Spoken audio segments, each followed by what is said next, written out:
I am often asked to describe the things that need to be in place to deliver on customer experience philosophy throughout an organization. So here are 5 things you can do today to bring a culture of customer experience to life in your organization. Let's get into it. Hi, my name is Ken Hughes. I'm a customer experience strategist, and today we are going to talk about how to embed a customer experience philosophy, a culture of customer experience throughout an organization. It's one of the common questions I get asked. The tactics and strategy of actually delivering on customer experience are kind of relatively easy. CRM systems and data and looking for moments in the customer journey to excite and delight and all these things that we do in customer experience. But how do you make a philosophy, a culture pervade through an entire organization where everyone supports the initiatives around customer centricity?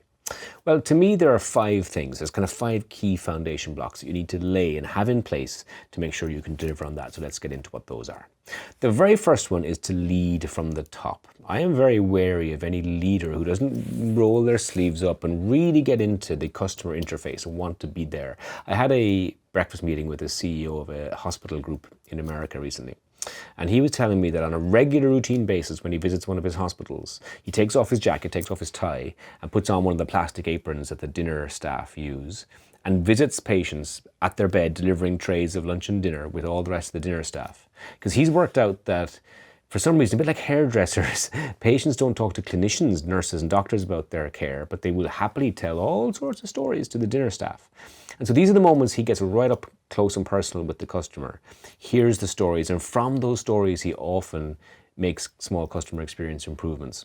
But the point here is that his staff all witness this. His staff can see from the very top that the CEO spends time with customers, and if he does it, then so should they. In fact, when I was in university, I was a part-time barman. One of my very first part-time jobs as a student was working in a student bar.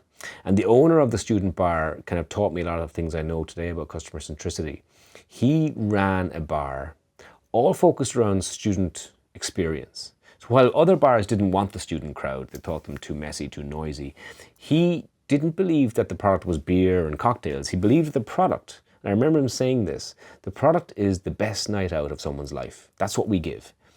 And so often, I remember working in the bar, the chaos, the bar counter 3 and 4 people deep, the music blaring, the sweat dripping down the glass and the walls, the chaos, the laughter, the sound of smashing glasses. Every night was chaos. But at the end of this cleanup at 1 a.m., the floors would be covered in sticky beer and smashed glasses and litter and underwear. You know, students will be students. I remember him sweeping up that mess every night, and we all helped, and him always saying the same thing, like it was the best night of someone's life. While other pubs kind of didn't like glasses being smashed, they saw it as waste and cost. His litmus test was the more glasses that are smashed at the end of a night, the better the night has been. The more beer has been spilt, the better the night has been. The more people were in the pub, the more money is in the till. And so he understood that it was about the experience, not the product. And I learned from him. And I think so many of us need to have leaders who are customer-centric and who believe in the customer philosophy. So that's the first thing. Make sure you're a leader. And if you're the leader, make sure you are up personal and close with the customer in the moment of truth. The second one then is how you recruit for customer experience, because CX as a word, I think the X stands for X factor sometimes. Some people have it, some people don't. And so some people understand customer centricity. Some people want to live customer centricity, and maybe they have had a part-time job before they ever came to you where they got to do that in hospitality. But it's really important that we recruit, that the talent management side of CX is looked at, that we, yes, train people, of course, but that we recruit people in the first place that have some kind of X factor to do with customer experience. Can you ever train a B or a C level executive? No. We need the A team. We need people to come on board who are the A team in customer experience, who believe in customer experience. So look for that. When you set out to recruit, look for that kind of X factor piece. So assuming that you're leading from the front and you've got the right people, the next thing you need to do, number 3, is invest in employee experience. There's no way an exhausted or demotivated or frustrated workforce can ever deliver on customer experience. They can't delight or excite customers the way you want them to if they themselves aren't happy in their job, if they don't feel a sense of belonging, if they don't are connected to purpose. And so you need to invest heavily in employee experience. There's a book, a biography by a Michelin chef in New York called Unreasonable Hospitality. And he ran his entire restaurant with this notion that you should go so far beyond customer expectation that it nearly becomes unreasonable. There's this very entertaining story he tells once of a Spanish family who were having lunch in the restaurant. Their children had their faces pressed up against the glass in New York, watching as the snow fell. They'd never seen snow before. And so when it came to dessert, the dessert was taking a bit of time, and the table asked where it was, and they were directed to a black SUV outside. The restaurant had hired a car, filled it with plastic sleds, and they were going to serve the family the dessert in Central Park where the kids could sled in the snow for the first time. And that was his philosophy, go beyond expectations. I think we need to be unreasonable in our employee experience expectations. I think the minimum, the bare minimum is being done by most organizations. And if you really want your staff, your employees to bring CX alive, you have to invest in EX.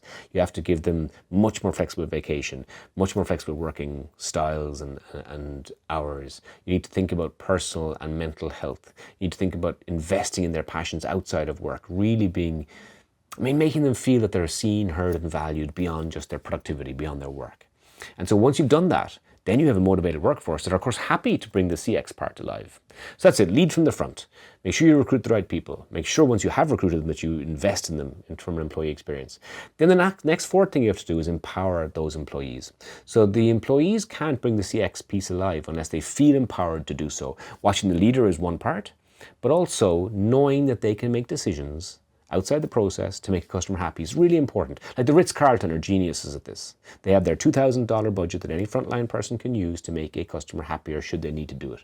I love the story of, it's a real story, a housekeeper found a laptop in a room. The man had just checked out, had taken a flight to Hawaii, got there, realized he didn't have his laptop, panicked, called the hotel, gets speaking to the housekeeper. She says, look, okay, I found the laptop, don't worry.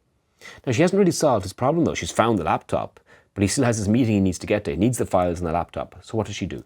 She uses some of that 2,000 budget that she knows is there for her to act on in cases like this. She books a ticket to Hawaii for herself and the laptop, flies off that day, visits him in his hotel, hands over the laptop, gets back on the plane, back to work. I mean, her manager must have wondered where she was. Did she get in trouble? No, she didn't, because that's exactly what that budget's for. See the pain point to the customer, compassionately solve it, and you don't need manager permission to do that. So that's what you need to do, empower your empower your employees so that they can deliver on that customer excellence piece that you want them to deliver on.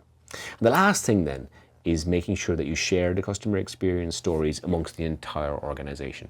I find it very sad that sometimes we invest in all this, and then when the actual stories do come and the moments of delight and excitement are there, that we don't actually do a good job of sharing those around the organization. If we're trying to get genuine customer experience philosophy to pervade through the organization, we need to be talking about it all the time.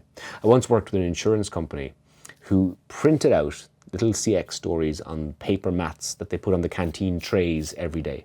So every day you would sit down for lunch and you would read 2 or 3 stories of the week previous of moments of delight that someone else had done to a customer. Very clever, because over time, every time you had your lunch, you thought, oh my God, everybody else is doing all these things. I need to do this too. I need to be part of this CX movement. That's what you need. You need to share the stories, whether it's intranet, whether it's in that situation, like literally hard copy, whether it's on socials. And obviously the peer-to-peer socials will happen from the customer point of view, but how do we within our organization share those stories? It's really important. And once a year, customer experience awards, that doesn't really do it. It's only once a year. So we need to find a daily, weekly, monthly way of sharing the wonder of the customer experience that's being brought alive by other employees so that the other employees in the organization can see what's happening. So those 5 things. Get a leader, or if you're the leader, invest in customer experience, show that philosophy from the top. Recruit the right people, recruit the A-team, the X-factor customer experience people. Then invest in employee experience so that they feel motivated to do the CX piece. Empower them to deliver that CX anywhere along the journey, and share those stories amongst the organization. The more you do that, they are your 5 key building blocks to building that customer experience philosophy in an organization. And that bar I used to work in 10 years ago closed down. I've been driving past it for the last 10 years, all shuttered up. In fact, it just sold a couple of weeks ago and it's now opened as a new coffee shop. They've left the bar identical. All they've changed is the menu. No longer drinks or coffee. I kind of feel like I need to go in there, smash a few glasses over the floor, maybe leave some underwear. It's good to keep rituals going just so I can reconnect with that early lesson I had on customer experience. Until the next time, I'm Ken Hughes.